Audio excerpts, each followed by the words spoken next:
Yep. We're rolling there. All right. Second. I can be like Tuck this. myself in. That's better. There you go. Cover me up. All right. So, Sean, Yeah. Are you feeling silly? I am feeling curious.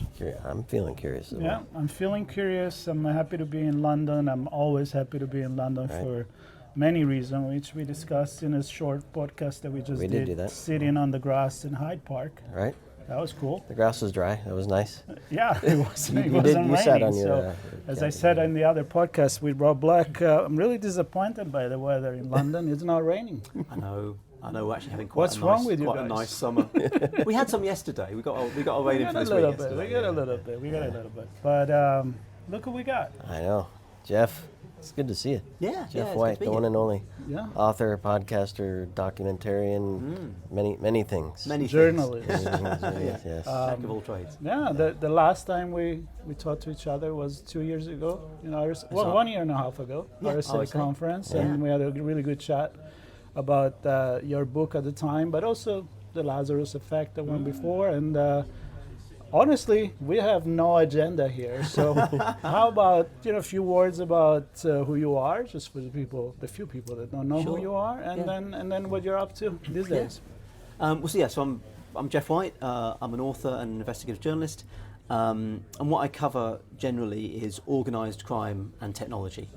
So wherever organised crime and tech cross over, tends to be where I hang out. So obviously done a lot of stuff on cybersecurity, computer hacking, and so on. But also when we spoke at RSA, I just put out my last book, Rinsed, which was about money laundering and how money is laundered, and particularly how technology is changing that money laundering. So in that book, obviously, I look at computer hacks, how hackers launder money, because they have to launder money as well.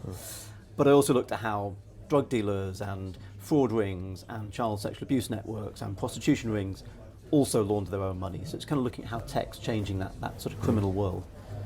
So the North Koreans that I cover a lot have not stood still, have done other stuff. In fact, since we spoke at the RSA conference, at that time, their sort of greatest hack that was attributed to North Korea was a raid on a video game called Axie Infinity, where they managed to steal $625 million.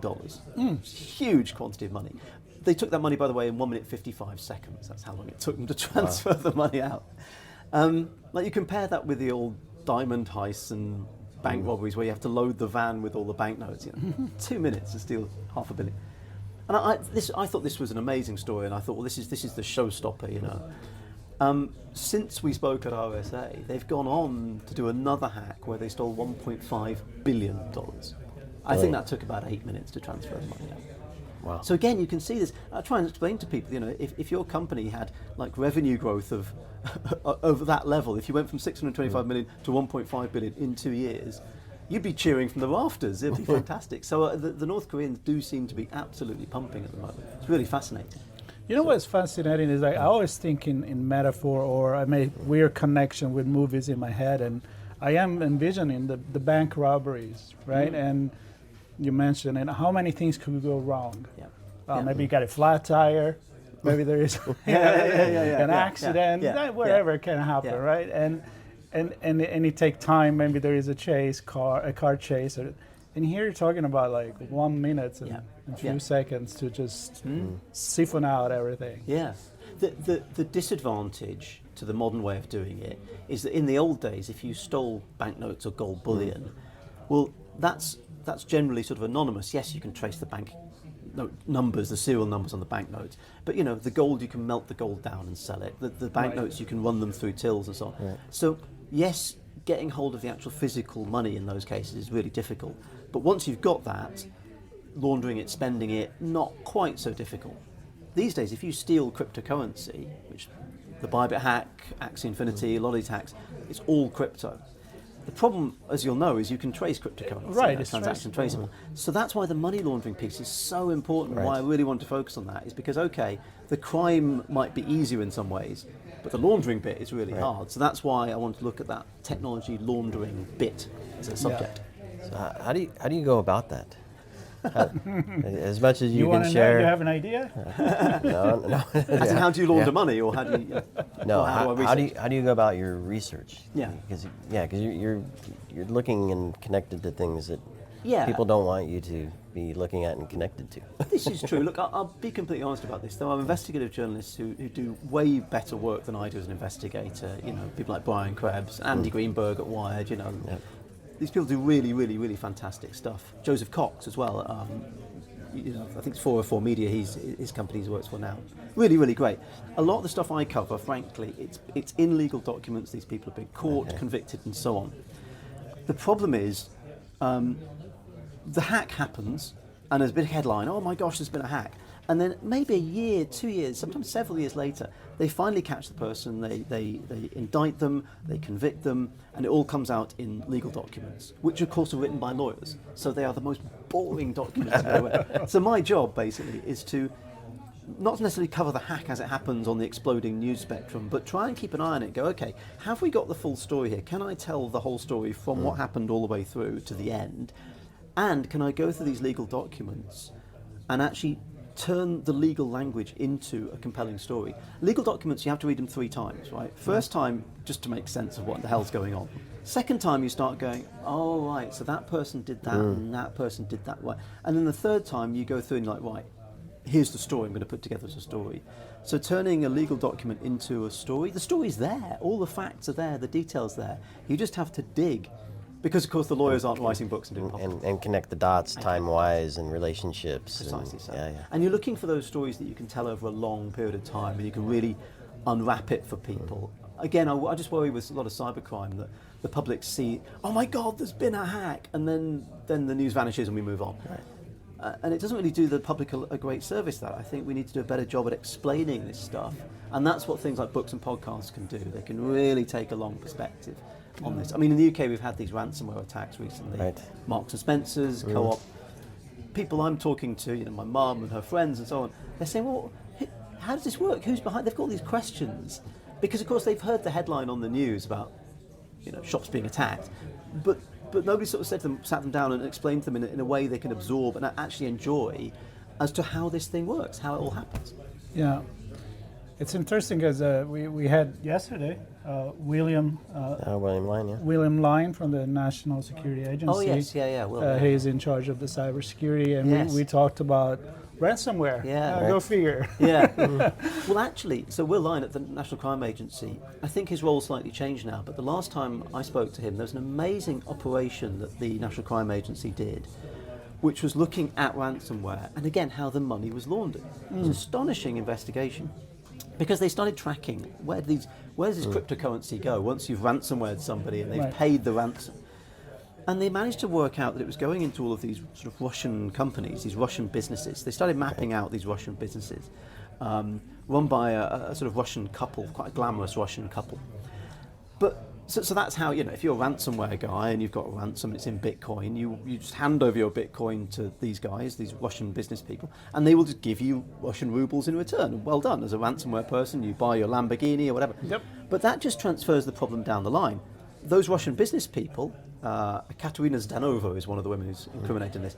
Katerina Zdanova and her companies have got a problem. They're sitting on hot Bitcoin. So what do they do with the Bitcoin? You've got this Bitcoin, where are you going to sell it? They hit on drug gangs in the UK and other places. You're selling drugs, you sell them for cash, you've got cash, you want to send the cash over to South America to buy some more cocaine. What are you going to ship it by FedEx? It's not going to work. So the drug gangs would use their cash to buy the crypto from Zdanova's network, and then the drug gangs have crypto and they can send it over to South America to import more drugs. Zdanova's network has then got cash, so they can move the cash across borders and wash it and so on.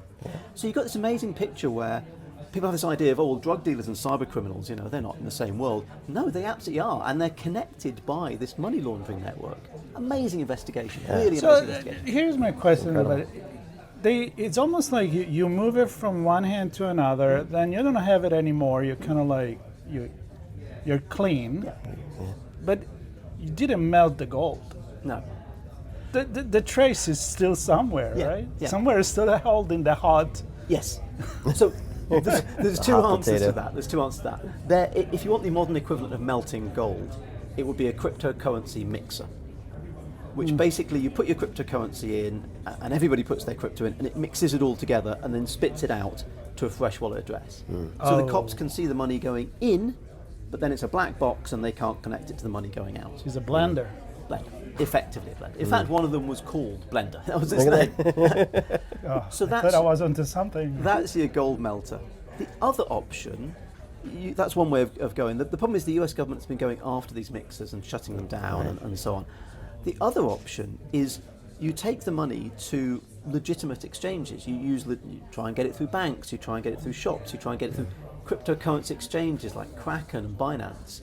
And sure, if you've got, let's say, $1 billion, you're going to take it to some of these places and you're going to get caught or stopped or spotted, you're going to lose the money. But if you've stolen $1 billion and let's face it, you get out with 500 million, that's still a hell of a lot of money. Oh yeah. So the question is, how long can the prosecutors, the investigators, keep chasing your money into these different routes? If you're laundering it through 1,000 different wallets, can the prosecutors keep up with all of that? Can they go to all those wallet providers and get the money back? So if you can't use your gold melter, you can take tiny, tiny fragments of gold and wash them everywhere, and the investigators just will never be able to track all of those tiny particles of gold. Wow. Do you have a sense of the money the crypto that's seized, right? Because boats, yachts get seized, cars get seized, homes get seized, they get auctioned. Yeah. The money presumably goes somewhere after that. Yeah. What about the crypto? So there are three people talk about crypto's traceable, and some people say, well, crypto's traceable, so it's terrible for criminals. Why would you use a form of money that's so traceable? Tracing is step one if you're the victim. Tracing where my money went, that's step one. But that doesn't help me get it back. Right. You know, steps 2 and 3 are freezing it and recovering it. So you're right, there are efforts to freeze and efforts to recover. Legitimate big crypto exchanges, if they get a warrant from a police force or a judge, or if they get approached by a legit crypto tracing company, some of these crypto exchanges will freeze the money and say, yep, okay, fair dues, this is criminal money, we're going to freeze it. But we're not going to send it straight back to you. You've got to come to us with the evidence that it's stolen and the evidence that you are the person we need to refund it to. Because, of course, the worst thing is if they refund the money to somebody and then the real victim comes and says, oh, that was my money. It's, oh, sorry, we sent it to this bloke over here. Whoops. So you've got to repatriate the money to the right people. In terms of how much of it gets repatriated, I mean, the hack I talked about, the North Korean hack, the 1.5 billion, the victim was Bybit, it's a cryptocurrency exchange.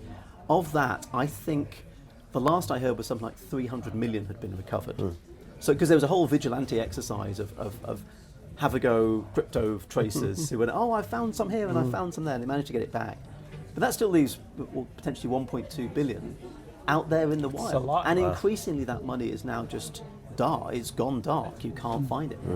Yeah. Well, this is really fascinating to get into it, and I know people love listening to podcasts on crime, and my wife is one of those that watches this mystery murder thing, and she's like, "You want to watch it with me?" I'm like, "No, I'll go play guitar.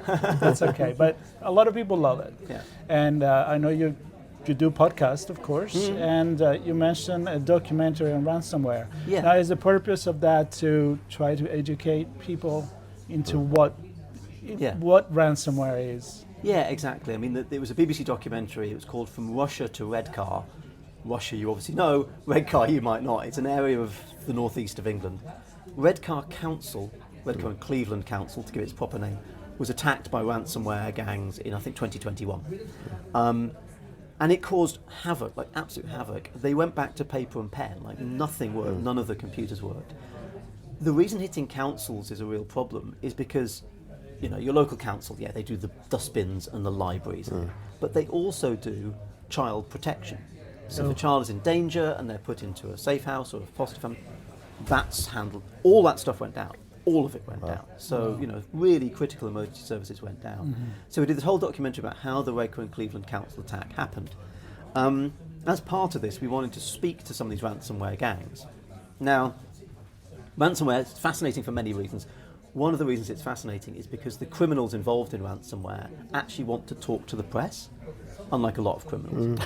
They want to do that to put pressure on the victim. Because if the media covers the hack, then they can turn around to the victim and say, look, it's hit the news, you need to pay up. So for journalists, it does put you in a very difficult position because you're part of the game that they're playing. But nonetheless, I managed to get talking to some of these ransomware gangs.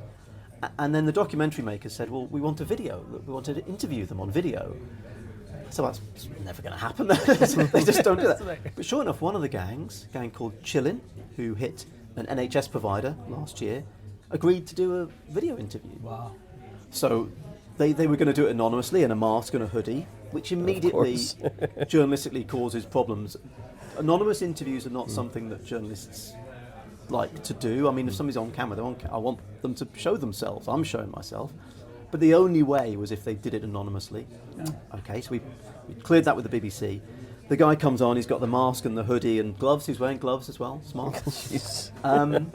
Like in those marketing thing for cybersecurity. That's right. Reinforce it. Something actually, when the interview went out, somebody on LinkedIn sort of said, "Oh, you journalists, you always use these cliched hacker and hoodie images," and I said, he chose that. That's what he wanted to do. I didn't tell him. I didn't trust him. We tried to do the interview. We tried to do the interview over, I think it was Tox. They were using dark web software. But the connection, because the Tor connection, we just couldn't get a live link to establish. And he was very frustrated by that. So I said, fine, I will send you the questions, you record your answers. Which again is not ideal, because I can't challenge them on the answer. It was the only way of doing it. They send through the video, and it took a couple of days, and I was thinking, why is it taking them so long to record the answers? When the video arrived, it had the sort of Chillin logo burned into the edge. It's very professional, very high quality video. And the guy comes on, sits down and says, it's a video for Jeff White at the BBC. And then he animates the questions on, like an animation thing of my question, and he answers it. And then the next one animates, really slick. And then at the end of the video, this is the bit that the BBC didn't broadcast, he goes like that, and like that.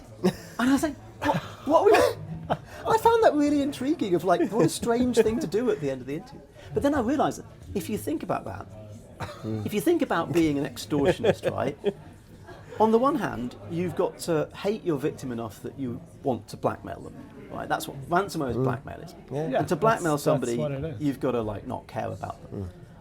But you have to negotiate with them and get the ransom out of them. So you have to both love them and hate them. So loving and hating, maybe that's what he was getting at subconsciously. I don't know. Very bizarre. Ask him. Very bizarre.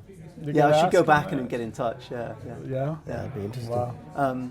So that went out, and the idea was to sort of unpack one of these ransomware attacks, show people the effect it has, and so that's on iPlayer, and people can still watch it and so on. So, Very cool. and there's talk of turning that into some kind of podcast for the BBC. And it turned out that people watch this.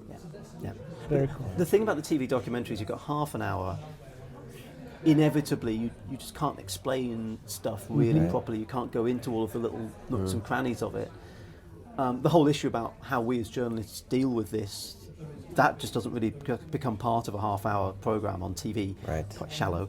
But a podcast, you've got a few hours, you can explain this stuff, you really get into it. So if we do manage to turn that into a podcast series, so much more room to explain so much more stuff. I love that, because in a way you want to bring it to be something that is not somewhere that you have no idea what it is. You interested people enough, and then the one that really want to know more, they can follow the podcast. So getting those stories to drive it forward. Yeah, that's really cool. And I think just like you wanted to be able to challenge the response to your question, I think a lot of people try to figure out, well, that story, I think I understand it. What's the connection to me? Yeah. Right. And I don't know if you're working on anything there where people can engage, or the BBC is, people can engage to say, well, I've seen this, is this similar, or how does that, family members or whatever, how does this story impact me, and having some dialogue, I think. Exactly. So, and I think that was what was interesting about those high street attacks in the UK we've seen recently, Marks and Spencer's and Co-op, was you could literally go into the shop and see the effect. My mum went into M&S and said, they sold out of almost everything. Well, no, they haven't sold out, they just can't get it because there's a supply chain attack there, so a supply chain issue there. I think the effect on people is really important. In the documentary, we spoke to a couple who live in this area in Redcar and Cleveland. The wife has it's quite a serious health condition and needs constant care from her husband. The council are absolutely key to them. The council carers, the council services, they're totally reliant for a lot of that. The council went under. They weren't answering the phones, they couldn't get through to them. Vital support they needed went away. That couple said that they almost broke, the strain it put on them almost broke them up. It almost destroyed their relationship. Yeah. So that's the thing. These cyber attacks happen. It's not just about money and code and Yeah. data. Real people really suffered. I mean, Oh, yeah. you know, a loving relationship that's so important to them almost went under Right. because the council was hosed by this cyber attack. Yeah. And I remember back to Target, this is a number of years back now, where the credit card system was compromised, and a lot of people in the U.S. shop at Target. They have their paychecks week to week. Yeah. They buy on credit card. They pay it the next week. If the card's maxed, they can't get the food for the kids. They can't get the clothes for whatever, and it impacted a lot of people in need. Yeah. Already. Yeah. That then had very little resource Yeah. to It's interesting. manage. There's been a couple of they're not hacks, but there's been a couple of bank outages in the UK over the years. I've been a journalist.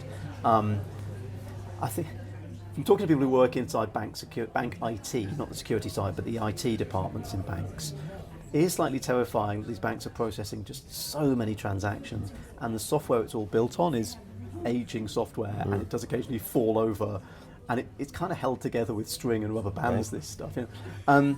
So these banks, you know, they have a weekend where the cash points will go under and can't process transactions. You know, I think, that's bad news, but I suppose I'll have it up and running by Monday or Tuesday. What's been fascinating watching those bank outages is how close to the line a lot of people are. You know, it's like, Right. well, I don't have any petrol in my car, I can't drive to work, I don't have any food in the fridge. You tend to think, well, I can get over for a few days, it'll be Right. fine. A lot of people in the country are, their life is set up sort of day to day, and if the bank Exactly. goes out for 3-4 days, literally can't get to work, lose their job, can't feed the kids. It's really serious. Right. You know? Yeah. And I think Can't tap you the know, bus to, pass, whatever it is. Yeah. Yeah, and to wrap this, I think it's important that we bring this cybersecurity. It's coming over and over in any societal cybersecurity technology conversation on how we always see in the news the big hack. Yeah. We can see the big stuff, the big company, but there is people getting hit by cyber criminal Yeah. every day, and it hurts, and you don't hear those Yeah, in the news. yeah. So I think it's important Yeah. what you're doing, and that the BBC is actually bringing this to the people. Yeah. So it's really cool. I mean, I've spoken to various companies, and again, these are hacks that have never hit the news, but you know, the company's spoken to me or the organisation's spoken to me. Schools, small businesses, Right. corner shops, you know, little factory operations somewhere. It hasn't taken them out of business, but for days and sometimes weeks, they're just not able to do what they normally do. They can't make the money they normally do. So, yes, in some cases you have these huge hacks that take a company out of action or take a huge amount of money. But overall, we've got this situation where we're gradually being drained. You know, it's that Right. effect of just pulling everybody down a bit because you've taken weeks off to deal with a cyber attack. Oh, yeah. So your profit that year is going to be a bit rubbish, and you're not going to hire people or expand. It's that drain on the economy, that general drain on the economy that I think Yeah. doesn't get measured. It's hard to measure. Right. Yeah, Yeah. for sure. Absolutely. Well, Jeff, we really appreciate your time. Yes. It was really good to see you. And all and that you you do keep as up well. with that work. I definitely let me know about the podcast when it's going to start again. Absolutely. I hope soon, and hope to have you on again. Fantastic. Really Thanks for enjoy having me. it. Enjoy the rest of Yeah. your time in London. Yeah? Sunny London. Sunny London. Sunny London, Exactly. go figure. I'll have a T-shirt made just for that. Sunny London. Brilliant. Well, and everybody else, I hope Yeah. you enjoy the conversation. We're still here in London, and Infosecurity I was sitting here enjoying Europe. Yeah, and we're going to have many more conversations, so stay tuned. And Shani's going to tell you where you can. I like can I like find to it. do this part, itsbmagazine.com/infosec25. This conversation and all the others we have from this week. So thanks Yep. for joining. Stay with us. Jeff, thank you so much. Thanks for having me. Appreciate Thank it. you.